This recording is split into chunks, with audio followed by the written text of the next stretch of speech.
Welcome in, everybody, to the Rotowire NFL podcast brought to you by our friends over at WinBet. I'm your host, John McKechnie, joined, as always, by Mariopreview. We got a Week 2 preview coming up. We're going to run through the entire slate of games here, breaking it down from a fantasy perspective, some betting, a little bit of Survivor maybe mixed in there, all that good stuff after what was a pretty crazy Week 1. Some confirmation bias was had, and also some assumptions that we were making were shattered completely, and so we're going to try to sift through all of it. Mario, how are you doing on this fine Thursday? I'm doing okay. The fire alarm in my building keeps going off for no reason, and I'm getting really angry about that because it's upsetting my dog, and I'll get violent over my dog. So that these building managers better fix whatever it is that's wrong. I got podcasts that I got to focus on.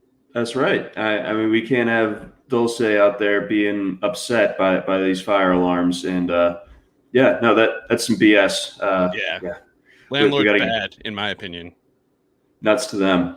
Anywho, but moving on, we'll get to some football here. We'll do a little bit of the Thursday night game, and then we'll just kind of run through the rest of the Week 2 slate. So let's kick things off. We do have the football team going up against the Giants. This is kind of a must-win for both of these teams, given how Week 1 shook out for each. We got a divisional game here, of course. Starting 0-2 with an 0-1 division record would really put one of these teams behind the 8 ball. So an early season, very important game shaping up here. Football team 3-point favorites in this one, playing at home at FedEx Field, where they had the sewage pipe burst last week, which was very funny, very emblematic of the franchise in that stadium. Anywho, they're always surprising you. Like you think like they're not going to have the literal, sewage spew all over their fans this week, will they? Like, no, Dan wouldn't do that. Don't be unfair to Dan. And then this is what you get for going to the games, buying a ticket. Yep. Anyway, 100%. It's pretty crazy, but even after spewing actual sewage contents on their own fans at a home game, I think Washington football team is in a pretty good spot 5 days later here against the Giants. I don't know what to make the Ryan Fitzpatrick injury. I was not a huge fan of him in the first place, so I'm not really worried about Taylor Heineke. I don't know if it really changes anything. I don't have an opinion on it. So as long as it doesn't constitute a downgrade, though, you just have to worry about that Giants offensive line against this Washington front five. Ioannidis off the bench is a real problem. He's like a 10-sack kind of defensive tackle coming off the bench. We haven't seen that Giants OL hold up very well to this point. Von Miller looking pretty good last week, which he'll do, but it's just like these guys can definitely look that good too. Right, exactly. So you have that, and then you have Daniel Jones's turnover problems that still very much exist. What did you make of the Giants' kind of new look receiving core or rotation last week? Anything to glean from there fantasy-wise after 1 week? Well, it was a pretty encouraging game for Sterling Shepard, especially, and he probably had some pretty tough matchups.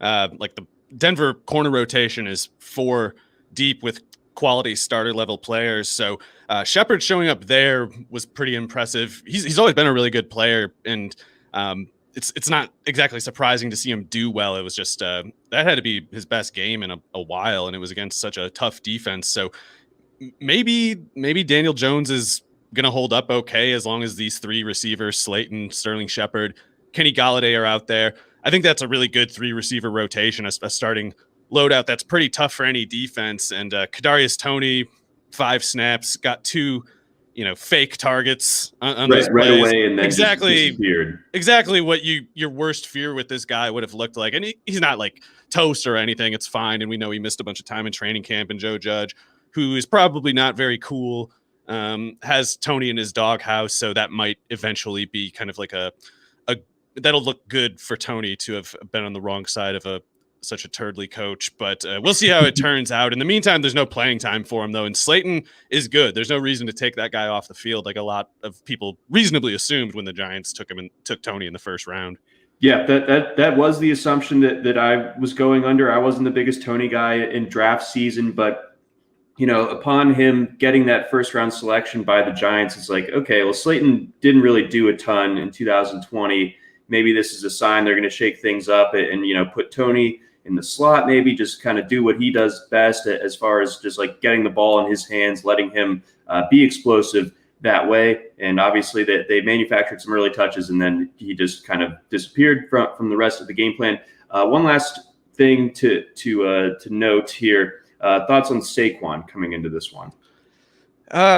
It's hard to feel great about it. I mean, I don't want to bet against someone with his talent level ever, really, but the short week, not looking that great the first time around. So I don't want to tell anyone to bench him exactly, but if they kind of have a better option or they think they have a better option and there's a reasonably sound basis for that, I don't want to tell them they must start him, especially on this short week here. And what probably isn't a great matchup. I don't know how good the Washington run defense is. It wasn't great or anything against the Chargers, but the offensive line might be bad enough that just that front four kind of wipes out, the foundation of a lot of their plays. Yeah, definitely a concern here. If you invested, like I feel like Barkley, you didn't have to spend the number 2, number 3 overall pick to get him this year, but I mean you're still potentially looking at 2 dud weeks from a top 10 pick here, so that there's definite reason for concern there. Let's get on over to the Sunday games. Leading things off, we got Bills, Dolphins. Dolphins 3.5-point home underdogs in this one, despite being 1-0. And the Bills, I would say, relative to expectations, maybe fell on their face the hardest in week 1. Yeah, I guess I would say the Titans were the most like. Oh, that was just yeah. The Titans were probably the most like outright embarrassed, but Buffalo, it was a little bit, more particular of a sort of disappointment because it wasn't like anyone looked at the Steelers and thought like, oh, these guys are pushovers, their defense sucks.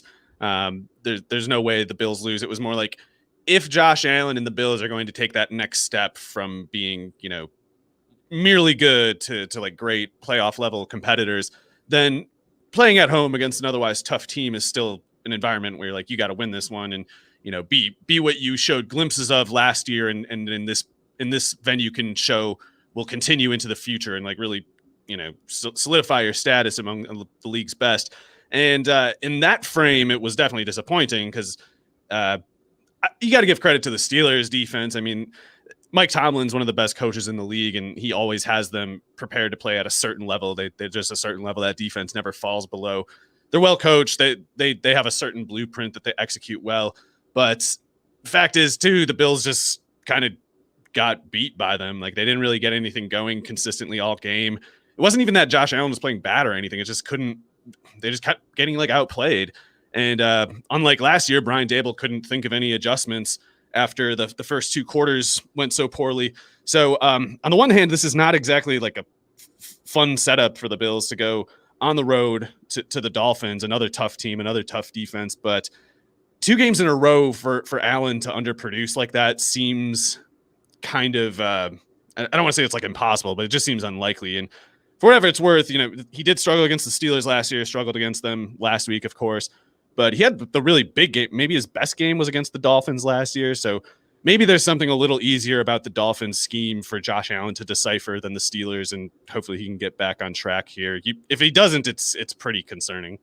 No, absolutely. So we'll have to see what he and Stephon Diggs, Cole Beasley, Emmanuel Sanders are able to do.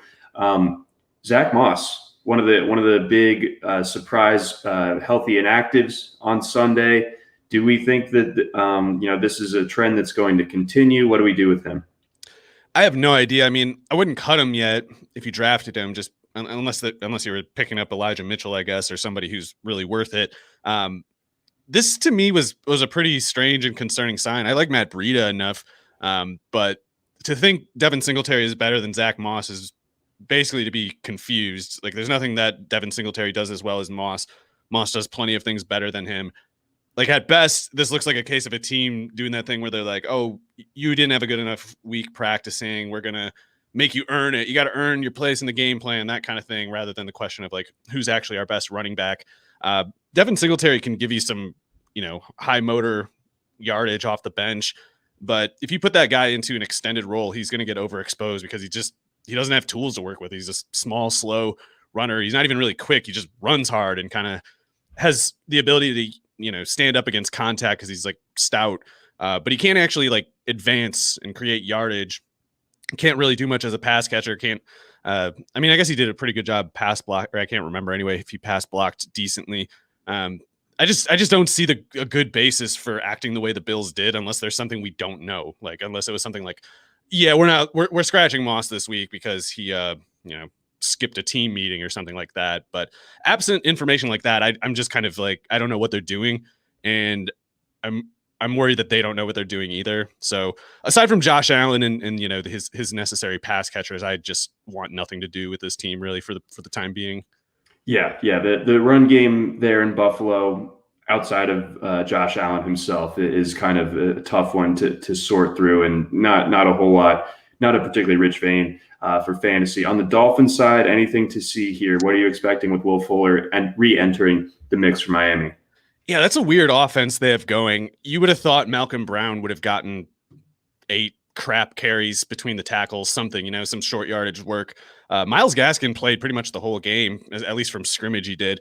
And at once that makes sense. Like I kind of get it, but they seem poised to almost overwork him if they keep up the usage that they did in the first week. So we'll see how that goes. I definitely like Gaskin. So the Bills, they held Najee Harris to a really bad game last week, but I think that had a lot to do with Ben Roethlisberger and the offensive line. So I'm not convinced that the Bills' run defense is exactly good. Most recently, before last week's game, they were closer to bad than good. So going on the road to Miami here might not bring the best out of the Buffalo run defense. We'll see. Miami offensive line isn't exactly intimidating, but if Fuller has an instant rapport with Tua Tagovailoa, then I guess I'm pretty concerned for the Buffalo pass defense here, because Levi Wallace was getting beat last week, even though Ben Roethlisberger had a terrible box score, and that's exactly what you would have expected. I don't understand how they went into this year with him as a starter again, when I'm pretty sure they scratched him at least one game last year, and he ends up starting in week 1, struggled quite a bit. Going against Will Fuller and Jalen Waddle is something that just can't really be allowed for Wallace. He needs to have a safety over the top, or he can just get dusted by guys like that. So there's quite a few places, even with Tredavious White out there. Let's say Tredavious White takes out Will Fuller or takes out Jalen Waddle. Devontae Parker is a big problem for whoever you have left. Even Albert Wilson. I mean, not that I'm saying look to Albert Wilson to do something this week, but him, Gesicki, there just might be something that gets a little bit loose in the Buffalo pass defense trying to deal with all those things at once. And I personally believe in Parker, Waddle, and Fuller on an individual basis. So if any of them gets a good matchup, I say we should expect them to do pretty well. It is hard to know who Tredavious White is going to cover, though. And it's not even that he's so shut down himself. It's that why would you throw it at Tredavious White on any given play if you can go after these other corners instead? Okay. All right. So that definitely is a factor because, he's like a B+ corner, and then they're just throwing C- guys elsewhere. And the Dolphins don't have any C or C- receivers. So right. Mismatch is going to be there. We just don't know who just yet. Let's get on over. We got Texans Browns, one of 3 games this weekend with a double-digit point spread. The Browns 12.5 point favorite. So it seems to me, Mario, that Vegas isn't giving a ton of respect to Houston despite their dismantling of the Jacksonville Jaguars. Yeah. So I mean, Culley could be a pretty good coach. Sometimes one game just simply doesn't mean anything. Sometimes it is the start of something else. And I guess not that you're going to say Culley sucks if he loses this one on the road against a team like the Browns. So many advantages in personnel, maybe in every single respect. So you're not exactly expecting him to look dignified in this setting here. But if they can, that would be pretty impressive, because it is a thankless, kind of hopeless journey they're on, even though they did get that week 1 win. It's just Jaguars are a bigger mess, even more NFL Europe than the Texans. We have 3 or 4 NFL Europe teams, like the Falcons and the Jags, the Texans, maybe the Titans. I guess we'll see. Anyway, I don't know I can't really expect Mark Ingram to have another good game, but apparently they're going to try to see if he can. Tyrod played really well last week, and Brandon Cooks, of course, still very good. But it's just revenge game consideration aside, it's kind of tough to see Tyrod doing so well in this setting here. I don't think there's any basis of assuming he's anything better than safely below average. And the Cleveland defense, especially being in Cleveland, probably closer to above average. So, Cooks, you still feel good about, I think, just because in most leagues you got him pretty affordably. So just because he has a tough matchup doesn't mean you're, I don't know. It's like maybe you do have an alternative that has a better matchup. But if you did instead invest at like running back or quarterback or whatever and kind of got Cooks as your cheap wide receiver 3, I still think you feel good about that in this game here. Okay, I do too. Yeah, that was an impressive opener from him. Of course, 5 catches on 7 targets for 132 yards. So really clicking along nicely there. Seems to be that clear-cut number 1 passing option for them. We'll still waiting on Nico Collins to get rolling, but that was just his first game. I imagine he'll get it going soon enough, but I don't think this is the week where that happens. As for the Browns, are you just loading up on them in DFS? I mean, you got to figure that the Browns are going to be very, very popular this week in that regard.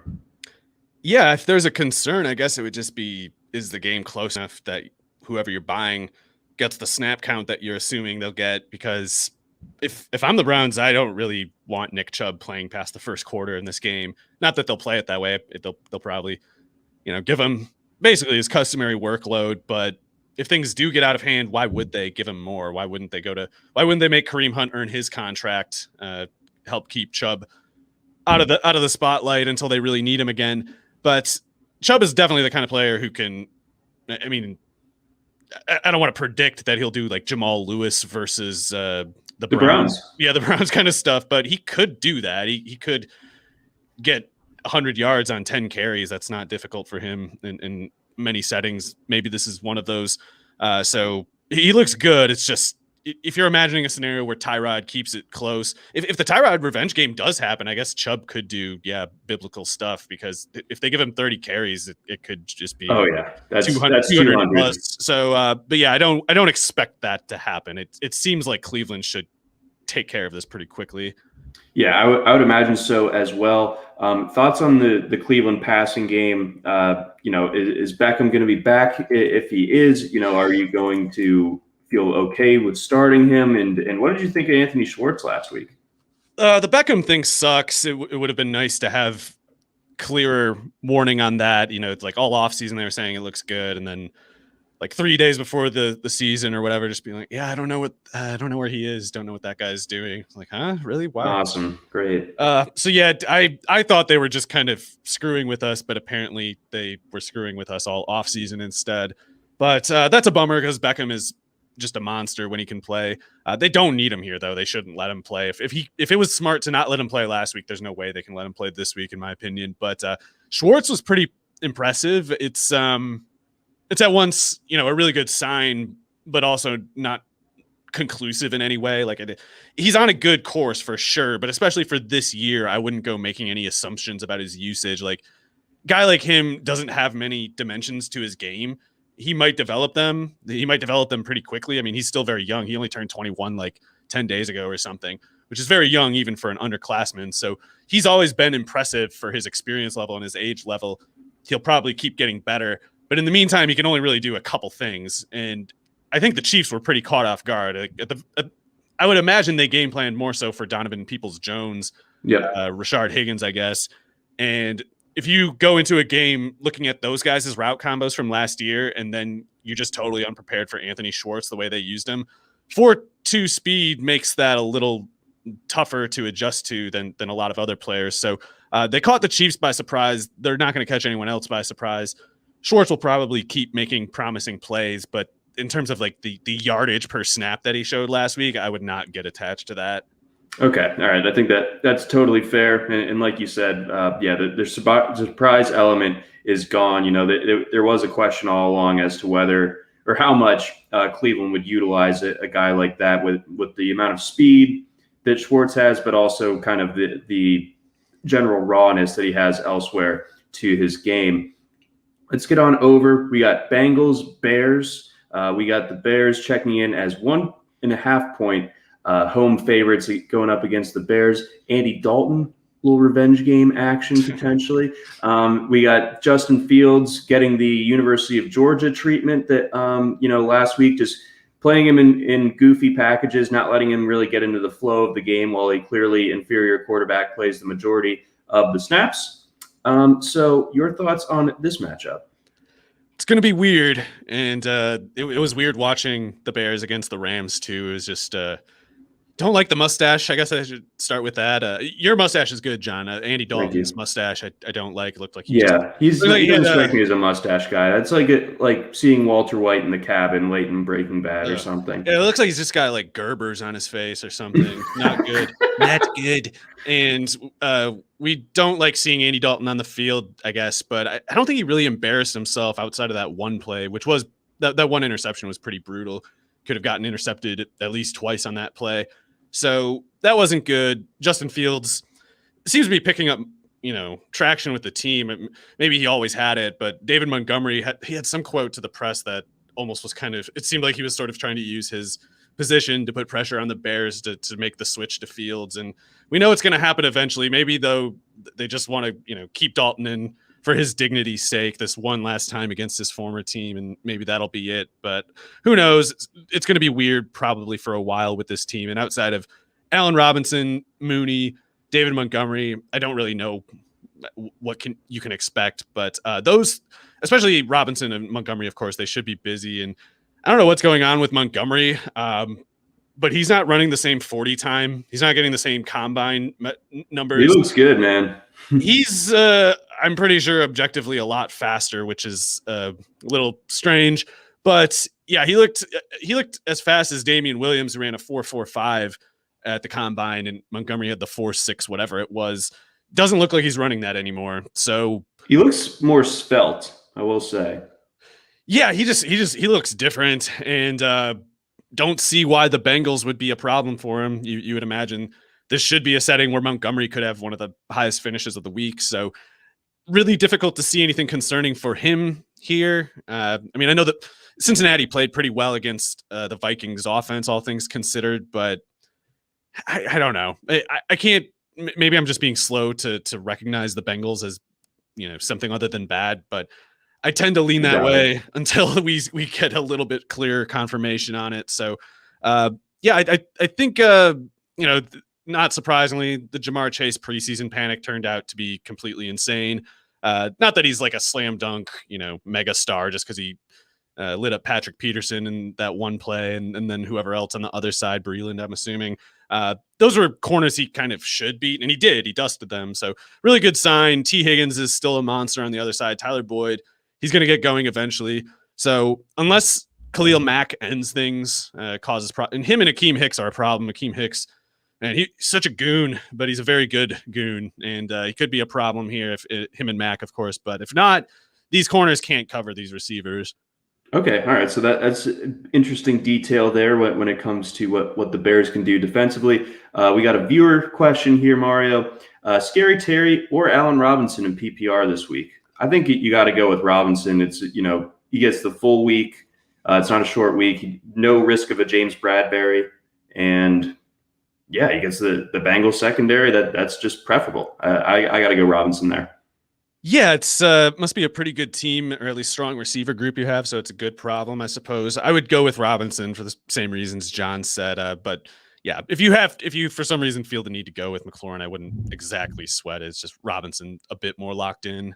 Yeah, I think so too. We got another viewer question as well. Who would you start from this grouping? Brandon Ayuk, I'm sure we'll get to him here soon. Marvin Jones, Tyson Williams, or Kenyon Drake in full point PPR. So just needs a floor play of this group, not necessarily hunting upside.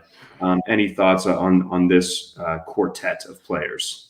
Not a great group for floor. No. I would have to go for Tyson Williams, I guess, just because if the Ravens do stay in a run viable script, I think Williams is good enough to make a few plays, and it's hard for me to imagine him playing fewer than 30 snaps, something like that.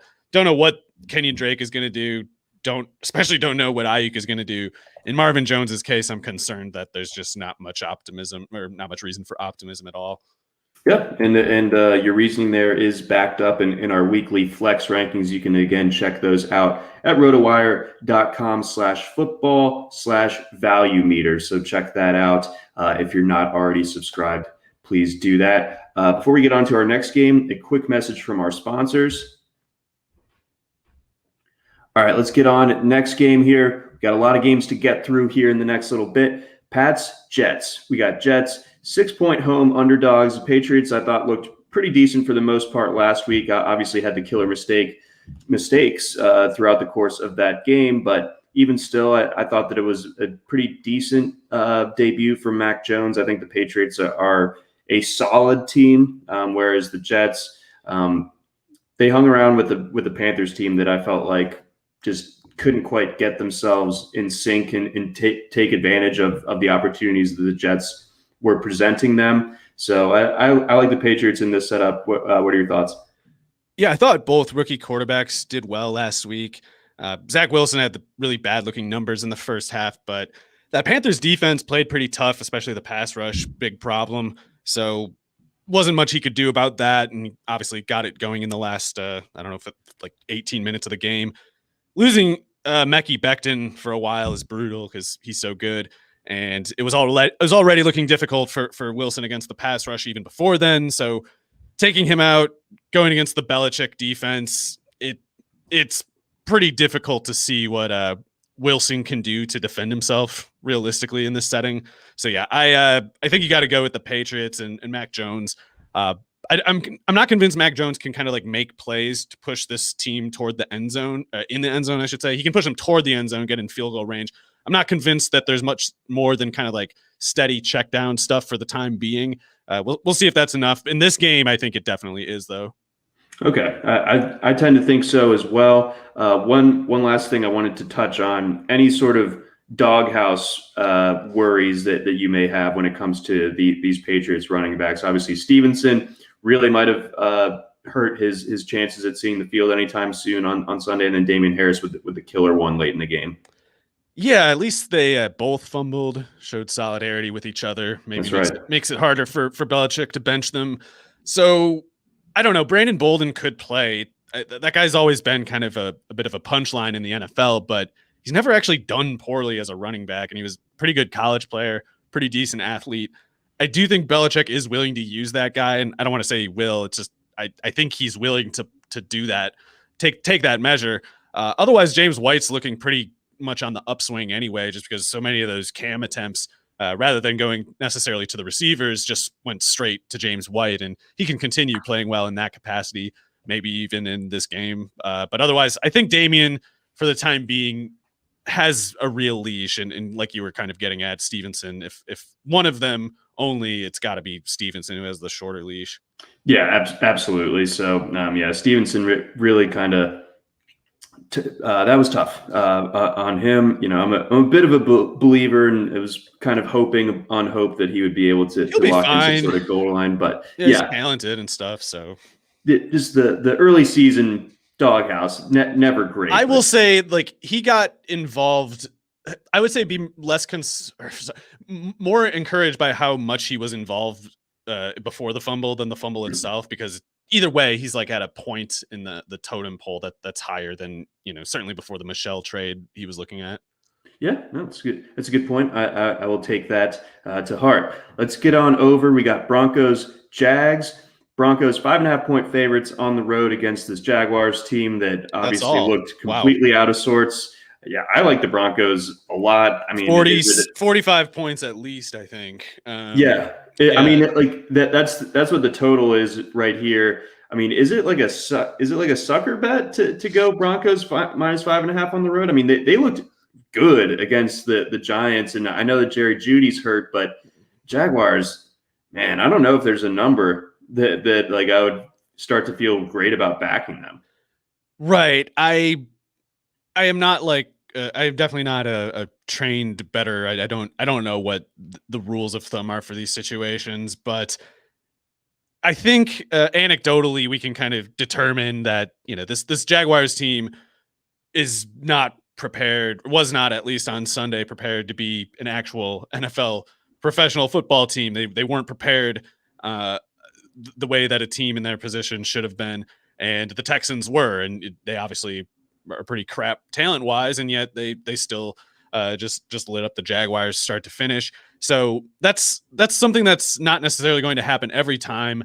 But when it happens that particular way, when like the talent advantage team just gets wiped out, just emphatically, and it's probably in their for case, it's probably because they just were that unprepared. So it's like, if they can even get prepared at this point, how long will it take? Will it take like a month for Urban Meyer to figure out the reason he was running practices wrong and start doing it the right way? If he can figure it out at all, and I don't know what those answers are, but in the meantime, it would take not just them playing better than we have reason for them to believe based on last week. It would take the Broncos playing so much worse than we have reason to believe they will based on last week. And that stuff does sometimes happen. I mean, psychological, sort of just psychological things like, oh, this team got ahead of themselves and started looking ahead to the game after this one, or they were so high on their unexpected week 1 victory that they sort of didn't pay attention to week 2 like they should have. That can happen, and going on the road, I guess, makes it slightly more plausible. But the Broncos losing is just like out of the question, and I don't really see how the Jaguars get within 7. I would expect that line to just keep going. Yeah, I think so as well. So again, like I alluded to earlier, there are 3 games that Vegas has double-digit spreads on. Obviously, they're not going to quite give that to a Teddy Bridgewater led Broncos team, but I feel like the Broncos are going to draw a fair amount of interest in Survivor. Before we get on to the next game, got a message from our friends over at WynnBET. There's one thing we appreciate here at Rotowire. It's making good decisions, and even more so, making the right decision. Listen up, folks. I have an incredible offer for you with Rotowire's newest partner, WynnBET, the premier digital casino and sportsbook app. WynnBET is the exclusive sponsor for Rotowire's fantasy football podcast and overall podcast. WynnBET brings you the latest action with a user-friendly interface, moneyline bets, boosted parlays, over-unders, round robins, live betting, and so much more at your fingertips. And if you want to break from sports betting, head into WynnBET's digital casino and take a spin on roulette, double down on blackjack, slam the slots, or try your hand at Baccarat. WynnBET is currently available in 6 states. That's Colorado, Indiana, Michigan, New Jersey, Tennessee, and Virginia, while rapidly expanding. At WynnBET, the possibilities are limitless. WynnBET is currently offering all Rotowire listeners a risk-free bet up to $500 on your first wager. Download WynnBET now. That's WynnBET. WynnBET, the exclusive partner for Rotowire's fantasy podcast. We also got a message from our friends over at Fantasy Stand. Playing fantasy sports is so much fun, but once you dive deeper, fighting against other players for a percentage of the pot, there might be sharks. Even when your fantasy team crushes it, those skilled pros may leave you without a single cent. Luckily, the days of having a great score and not getting loot are over. With Fantasy Stand, you're playing against the house. If you reach the threshold, you win. It's that simple. Sorry, baby sharks. To participate, choose a free or paid contest entry in the lobby. For your salary cap, you have to pick 9 players while staying under the salary cap. For Pick'em, you simply pick 1 player from each tier they are presented with. Done. Now sit back and watch the results to see if your fantasy team has what it takes to stand out from the rest. Come out, and if you come out as a high scorer, get ready for additional prizes. So where do you stand? Visit fantasystand.com to sign up today. And we got another message from our friends over at Vivid Seats. Preseason football has wrapped up, and we're ready for the regular season to kick off this week. Live events are making a comeback, and there's no better place to be than Vivid Seats to get back into the action. So grab your NFL tickets and cheer on your favorite team from the stands. Man, that feels great to say. Even better, they just launched a new and improved rewards program with free tickets for every fan. Earn rewards, ticket upgrades, and perks just for shopping. If you're looking for tickets for the game, your favorite artist, or that new show everyone is talking about, Vivid Seats has it all. Visit vividseats.com or download the app today. Vivid Seats. Experience it live. All right, Mario, on to the next game. We got Niners, Eagles. A couple of interesting teams here. A couple of the Niners really, they let the Lions back into that game. We had been talking about it basically all offseason in the sense that the Lions, they're not going to quit. Dan Campbell's guys are going to give you a 60-minute game. and by George, they gave him a 60-minute game there in Detroit last week. So the Niners won't have that won't have that necessarily to overlook this time around, going up against an Eagles team that I thought looked really, really impressive. Obviously, I live in Atlanta now, so that was on the main TV feed here, watching Atlanta just get completely smoked by the Eagles and Jalen Hurts. So not totally sure what to take away from that. Is it a Jalen Hurts being good? Is it Devontae Smith being good? Or is it just the Falcons and their offensive line and everything else just looking as shaky as we possibly could have imagined? I couldn't have imagined how bad the Falcons were in that game. So I don't know what to make of that exactly. Like, we knew they didn't have much talent, but even the talent that they definitely have wasn't materializing on the field. So I can't really give the Eagles more credit than just kind of like checking the box. You know, they won on the road, and that's not necessarily ever easy, but it was about as easy as it ever possibly could have been in NFL road game history. So we'll see. I thought that Jalen Hurts made a couple of good plays, and he doesn't need to be specifically, good as a passer, especially in real life, to be good in fantasy with the kind of rushing impact he can make. But he made some good throws. Some of the yardage as a passer was just kind of screen stuff that, that'll always be there to some extent, but I wouldn't expect good defenses to let them catch that by surprise. And eventually defenses will sit on that a bit more. And then at that point, Hurst will have to make a different kind of play. Maybe he can make it. I don't know what I expect exactly. I'm a little concerned, but he looked good last week. And Devontae Smith, man, he looks good. One game doesn't make everything, but he sure does look convincing. So he seems like the real deal. And even like Rager having that game was kind of weird. I don't really like what they're trying to do, making him like an underneath player, but it worked pretty well in that game. He caught every target. So if he's going a little bit, Devontae Smith's going a little bit, those tight ends, of course, will hold some presence. Kenny Gainwell can do more as a pass catcher than they like. I can't believe that. I just thought Boston Scott was like a pretty good player, definitely not great or anything. And I like Kenny Gainwell as a prospect. Like, I thought he was better than Michael Carter, and he probably should have been more like a third rounder to me. So I really liked him in the 5th round, but all that much more impressive that he can push aside a player like Scott, especially if Scott is any good, because rookies don't get that benefit of the doubt. And when they earn that place, it usually means, they're making it really tough for the coach to keep them off the field. Yeah, absolutely. So that they clearly want to get him involved. I mean, that he scored a touchdown right on a goal line attempt. So I mean, that's definitely kind of a big statement there when it comes to Gainwell. If you went ahead and scooped him in best ball or anything, you're definitely feeling better about your running back depth, knowing what Gainwell was able to do in week 1. And flipping over to the other side, I don't know if there's a team that's more at the center of fantasy discourse right now than the 49ers. I mean, you see Trey Lance go out and have a touchdown early in his debut.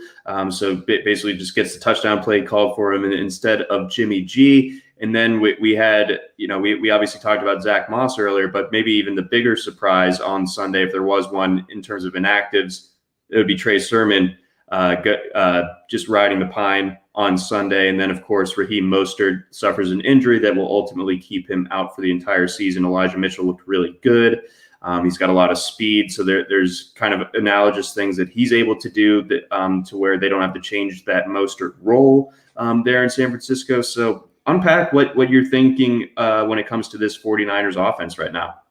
Well, this Eagles run defense might be pretty good, but it's mostly, if so, it's all in the defensive line. And as long as the 49ers can control the defensive line, not let it wreck them, then Shanahan, even though he's really pissing us off lately, still probably will be good at setting up his running backs to put, production from scrimmage up on the field, even though we'll be, just thinking about how we'd like to choke them the whole time. It'll eventually get harder over the course of the game because, Elijah Mitchell will probably get a good look here or there. It's really tough to defend Shanahan's schemes in the run game, especially when you have Kittle threatening off tackle from a variety of different kinds of threats. So it's not like teams didn't know what Mostert was going to do the past 2 years or whatever when he kept going out there. And it's like, isn't that just the same play they're running every single time? Why does it keep working? Why is there always this room for him to run? Why is it always this scenario where he just has to be fast in a straight line and it just keeps happening over and over? and it's because Shanahan makes it happen. And I think that, yeah, Elijah Mitchell is so much a carbon copy in terms of physical tools to Raheem Mostert. Like I don't know what for sure what Mostert's 40 time was when he was at kind of like peak speed, because he was a track guy and he might have like a kind of fast that doesn't really show up in the 40. I don't really know. But Elijah Mitchell is definitely fast. He was like, it's 4.35 or whatever. Lost some weight to run it, and apparently he tried to add another like 5 or 10 pounds back after running the 40. So maybe he's slowed down a little bit in light of that, but he's probably running at worst like a 4.42, around 208, 210, something like that. So he's the only guy on that roster who can run those concepts that they use with Mostert. And maybe they won't run those concepts. Maybe Shanahan will decide to go with whatever it is that he thinks JaMychal Hasty is going to do. Eventually, I think we can expect Jeff Wilson to take a pretty substantial role in this backfield in November or whenever he's back. But in the meantime, that's 2 months of Mitchell, baby. That's pretty good. Yeah, and I don't think he's going to go over like 15 carries like ever or very much, if so. But that sort of explosiveness we started to take for granted with Mostert, there might be reason to take it for granted with Elijah Mitchell too. Like, he was a really good player in college and he's fast. Yeah. So, and this scheme, I think, seems to just get production from whoever's out there. And I think that Mitchell is more than just a guy. So that this is pretty interesting. I dumped almost 70% of my free agent budget on him in an NFFC league. So we'll see how this goes. I got my fingers crossed that it's going to work out. We have a bunch of questions pouring in, Mario. So let's get to these quickly. Our buddy Rendon wants to know, offered a trade. He would be giving Melvin Gordon for Cortland Sutton. Your thoughts? I think I'm holding on to Gordon. Yeah, the only way I'd consider that is if Gordon is a bench player and Sutton would be a starter for you. But I would see if, especially after this week, I would wait at least, because Gordon might be in a really good spot to produce again here against the lowly Jags. Yes, yeah, I think so as well. All right, Disco Dave wants to know PPR, non-PPR, Juju, or I presume Elijah Mitchell. I think it's Mitchell. Yeah, I would go with Mitchell. Okay. Yeah. I think so as well. Our buddy Heck wants to know Najee Harris and CeeDee Lamb for Derrick Henry. Should he accept that one? Offered. Man, that's a tough one, because those are two good players. I really feel bad for Harris. He had no chance in that game last week, and Henry didn't have much better. But I don't know. I think I got to stick with Derrick Henry, just because I think we have reason to believe he'll correct course. Whereas with Harris, that offensive line is just so brutal. It might not get much better. So it might end up being kind of like you get offered CeeDee Lamb, a 3rd round pick value, for a guy who went in the 2nd, Najee Harris, but ends up being more like a 5th rounder. Yeah, it's a tough start when it came to Najee this past week. Let's get on over. We got Rams, Colts. Rams obviously looked impressive in the first game of the Matthew Stafford era out there. Colts a little bit less impressive when it came to the start of the Carson Wentz era. Your read on this game? Yeah, Colts looked brutal. I don't think Frank Reich is the man for this job. Although they just extended Ballard, he's basically a charlatan. He's almost a crook with how badly he's running that team and getting that extension. It's unreal. Their offensive line is in a lot of trouble. It had trouble in that first game, and I don't know what. There might have been an update by now, but they're really good guard. I think he's a guard. If not a guard, he would be right tackle, but I can't remember. Braden Smith, the guy from Auburn, he's been really, really good, and he's hurt. I don't know what the latest is on him. In any case, the Colts kind of just don't look very good, and the Rams look very much great. And the way Stafford was lighting up the Bears is, downfield especially, is how Russell Wilson lit up the Colts last week. So if Stafford's throwing the ball deep like he was in his first game with the Rams, he should be able to kind of just throw over these otherwise challenging zone coverages that the Colts use underneath and in the intermediate. Just make those guys run and make them run the field and see if they can keep up with all those routes that the Rams have to work with Stafford's ability to strike so many parts of the field. So you would think this Colts defense at least shows some more dignified play in the front seven. Like it's hard to see a guy like DeForest Buckner staying invisible. It's hard to see Darius Leonard staying invisible. Kenny Moore has a way of making big plays. But in the meantime, the Colts just don't. They seem overmatched and not particularly well managed to me. Yep, I don't think so either. So that obviously spells trouble for them on the defensive side of the ball. And then when it comes to Indianapolis's offense, what are you looking for specifically when it comes to this passing game? Not much. I don't think it's going to do a whole lot. And whatever it does is probably going to be through the running backs again. I mean, Carson Wentz just sucks, and the offensive line is not very good either. So then they're also not using their best players. Like starting Zach Pascal and Michael Pittman over Paris Campbell is comical. It's like you want to play red zone offense the whole field with this group of players. Good luck, man. You're going to need it and a lot more than that. So I like Jonathan Taylor's chances of breaking a long run, and I think he's going to keep getting check down targets because I don't think Wentz can throw downfield. I don't know if he even means to try anymore. None of those receivers were getting much going, and I don't think it's because of them. It might be because of the offensive line more than Wentz, but it's hard to see everything that needs to improve in time for this game. Yeah, so this is a tough spot. Indianapolis 3.5-point home underdogs going up against the Rams there. Let's get on over to a classic AFC matchup. We got the Raiders going up against the Steelers. Raiders obviously coming off of a huge Week 1 win and overtime victory Monday night. The Steelers, have a little bit of 24 plus hours advantage as far as getting rested up and ready for this one. They're going to be at home, so that's definitely important as well. Steelers 5.5-point favorites in this one. Is there anything you think we can glean from that Monday night performance from the Raiders that might actually help them carry things over into this matchup Sunday? Well, it was a really ugly game, and I think the Ravens kind of blew it more than the Raiders won it. But their pass rush is definitely, at least on the edges, it's a problem. Crosby's crazy. Right, and Ngakoue is really good too. So, I mean, Crosby was already good, first of all, and I don't know if his getting kind of sobered up brought maybe another level out of him. Like I feel like that happened with Jared Allen. Like he was always good, and then he got sober and got even better, turned into like a 20-sack player. So Crosby could be like a big time problem because he was already good, and he's like fast and stuff too. Like I know he was a small school guy, but he's really productive, really athletic.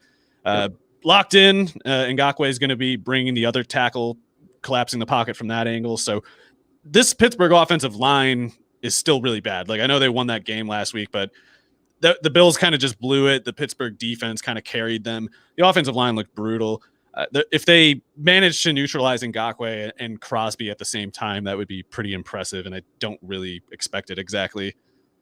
Yeah, but I don't either. So, this pass rush could be a problem. However, maybe I don't know how you defend the offense that the Raiders were running, in the sense where they're not afraid to throw it to Waller 20 times. And then if they do start looking elsewhere, Brian Edwards started to catch fire late in the game. Henry Ruggs made a big play when they drew a mismatch that favored him with Brandon Stevens going on to him. So, I mean, this is I don't think it's like the best offense in the league by any means. And of course, you still have the Derek Carr factor, but man, Waller just kind of changes everything. Waller's crazy. Carr looked really brutal for most of that game, so I'm not really optimistic about him versus this Pittsburgh pass rush. Like the Vegas offensive line didn't hold up that great against the Ravens. It's hard to tell how much that's them and how much it might have been the Ravens just playing well. But you have reason to expect the Steelers front seven to play pretty well. Don't know what the latest is with Tuitt. I saw that he was out last week. I don't know if he's going to keep being out, but if Tuitt keeps missing time, there is a way maybe to hurt the Steelers on the interior a bit more than most other years. Normally they have Hayward and Tuitt out there at the same time, and that's really tough to run against. But I don't know if the backup is anywhere near as good as Tuitt, who is very good, although he gets hurt quite a bit. So maybe the Raiders can get a little bit going in the run game to leverage, Waller that much more off the play action or whatever. But in the meantime, I guess they're content to just keep throwing at him. Waller versus Fitzpatrick's going to be pretty interesting.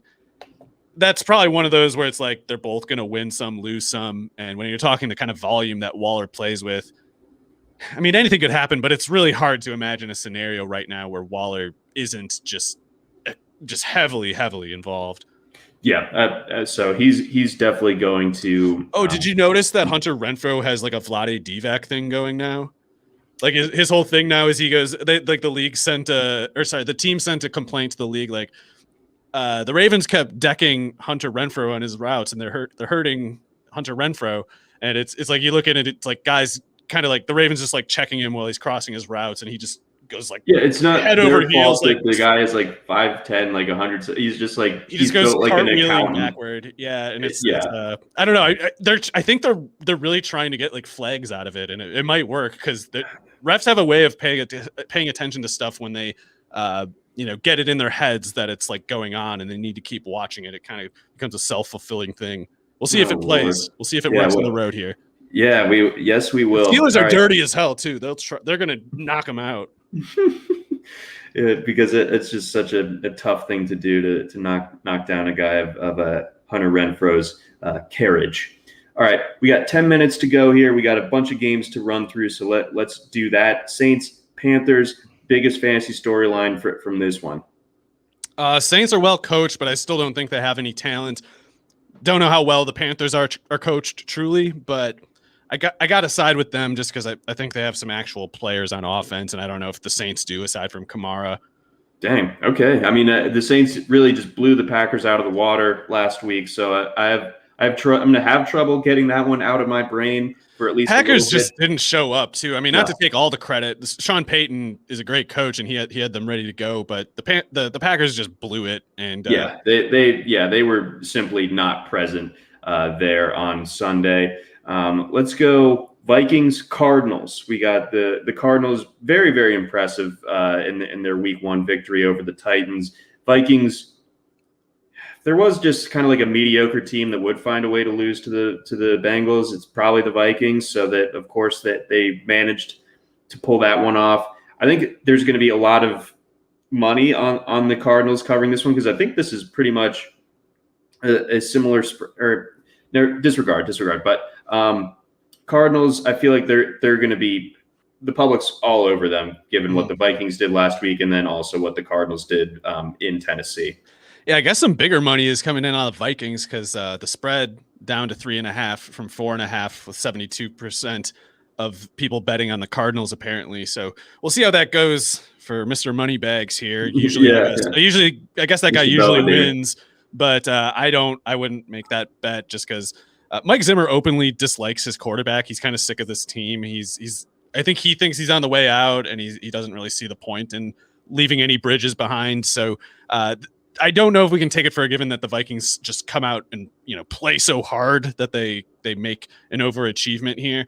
The Cardinals have a lot better personnel, and that the way that defense won in week 1, I mean, they can also be a problem for Kirk Cousins. If anything, Ryan Tannehill and those receivers should have been able to throw over the middle part of the field where the Cardinals are just this fast amoeba. Kirk Cousins kind of needs to live in that part of the field.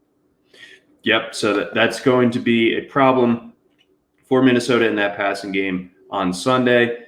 Falcons. 12-point favorites at home in this one against a Falcons team that looked pretty lifeless in its home opener a week ago. I think the Bucs completely roll them in this one. I don't think there's even like a fading of the public leverage thing that you should really do here. I think you're either betting the Bucs in this one, or you're just leaving it alone. Yeah, it might take like point shaving by the Buccaneers to let the Falcons get within 40 of them. I don't know. Yeah, I mean, I just think even if you took like the whole Tom Brady and everyone in that passing game out of what you're starting the analysis with, just the Bucs front against the Falcons offensive line. Bourbon Bowl would win it for sure. I mean, Matt Ryan. This could be really, really tough for him the entire season long. So, love the Bucs in this spot. Titans, Seahawks 5.5-point favorites at home in this one. It feels like I could see this one being a little bit higher than that one, given how bad the Titans were a week ago, and now they're going to be on the road in a pretty tough Seattle environment. So, big fantasy storylines here. It's not a great setup for Derrick Henry. He's a monster, obviously, but the Seahawks run defense is pretty good. It tends to play up when they're at home. Tennessee is a mess. Mike Vrabel is going to lose that team soon. Maybe he can kind of get another high effort showing out of them. Maybe they can fix something about their passing game. I just don't understand how they let it get that bad in the first place. So I'm concerned, but these Seahawks corners cannot cover these guys. If they can't get a big game from Tannehill here, they are beyond toast. Yeah, I think so as well. So, and then the script should set up for the passing game here, and we'll see what happens. Maybe the Seahawks can counter and just blitz Jamal Adams 100,000 times and take down Tannehill that way. All right, Chargers, Cowboys. We got the Chargers 3-point favorites at home. Cowboys coming off the long layoff, of course. Another road game for them in this one. Your thoughts? So I was concerned about the Chargers not getting enough speed on the field, especially at receiver. But a couple things were promising in week one that I didn't anticipate. One was that Mike Williams, instead of just being a downfield specialist, got quite a bit going underneath and in the intermediate. So I'm not convinced he's going to keep being good at it. But if he does that, that helps lessen the slack on Keenan Allen in the middle of the field, Austin Eckler, wherever he's running around at. So that's good. And Jalen Guyton played ahead of Josh Palmer, and Jalen Guyton crucially drew more targets per snap than he did last year. So Guyton's fast. That's speed right there as long as he's out there. Keenan Allen is an automatic, of course, where he runs. This should be a pretty good offense with those guys that they keep playing like they did in week one. And Herbert was awesome. Like, he played a lot better than his box score made it look. Yeah, I thought so as well. So I like what the Chargers have cooking. That was definitely encouraging, going on the road to a tough defense like that and escaping with the victory. I think they'll have a much easier time moving the ball this time around against this Cowboys defense. Ravens, Chiefs. I think the Ravens are going to get completely destroyed in this one. Again, I have That's obviously psychic damage, but I had a bad feeling about that Raiders game too. So yeah, I think the Chiefs are just going to go in. I don't think that the Ravens can hang. Whether it's the fact that they're too banged up or the Chiefs have their number, I don't know. There's just so many ways in which I just feel like that 0% chance the Ravens come out of this one on top. Yeah, I hear you. I don't blame you for that at all. I would agree that the Chiefs probably should be favored by more than 3.5 after it opened at 2.5. I think Villanueva might get. He looks terrible. He's an absolute turnstile. Yeah, I don't know how much of that is owed to switching sides after playing left tackle. I guess we'll see. But Lamar missed a couple plays. A couple other things were going wrong. There was a lot of just stuff going wrong with the Ravens. All of it their fault. But in any case, even if they were sharp, would of course project as kind of like disadvantaged here. So I still think Greg Roman kind of sucks too. I'm not letting him off the hook, but Lamar does need to play a little better. And there was this one play in particular. I'm pretty positive he had Duvernay open for a post touchdown on the right side, and maybe he started abandoning it because he was afraid Villanueva was going to let the rush in again. But that was the play where he got Marquise Brown kind of trash compacted in the middle of the field when he made that one-arm catch. Duvernay was wide open, and he didn't see it. So he can't be letting stuff like that happen. Maybe he fixes it, but they got a lot of work to do for an opponent like this. Yeah, and the Chiefs, that offense, I mean, just unbelievable. So, yeah, this just does not set up well for Baltimore. And last one here, Mario, before we sign off real quick, Lions, Packers 11-point favorites. That seems like a lot of respect for the Packers, given what happened last week. They almost have to come out a lot better. They will come out better. And I mean to say maybe even in line with their kind of 2020 standard, but maybe not. And I think in either case, whatever way, it's you're putting the Lions down too much to give Green Bay 11 points, even if it is at home. So we'll see. Jamal Williams had probably the best game of his career. Credit to him. I'm a little skeptical that it continues. I definitely can see why Swift and Hawkinson would keep producing the way they have. And Cephas had a quiet 7 targets or something that didn't land very well, but I kind of like him to get going as a steady presence too. Okay, yeah, so some interesting stuff to look out for, even though the big spread, I think that Monday night game might end up being pretty fun with it being a divisional matchup. But anywho, That's going to do it for this edition of the Rotowire NFL podcast, brought to you by our friends over at WinBet. Check out tomorrow's episode. Scott Genstead and Andrew Laird talking some DFS from Mario Puig. I'm John McKechnie. Thanks for listening. Try Rotowire today, free for 10 days. Get our premium tools, rankings, analysis, and breaking news alerts. No credit card required. Go to rotowire.com/try.